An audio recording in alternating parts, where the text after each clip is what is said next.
C Joseph Vijay எனும் நான்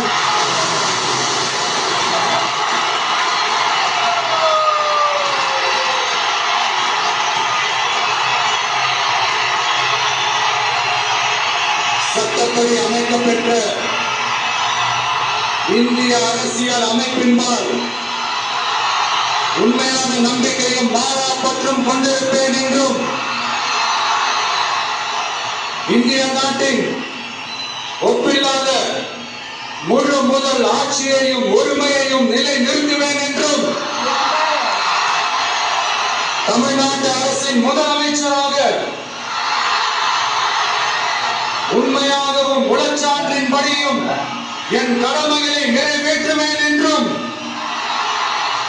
அரசியல் அமைப்பிற்கும் சட்டத்திற்கும் இணங்க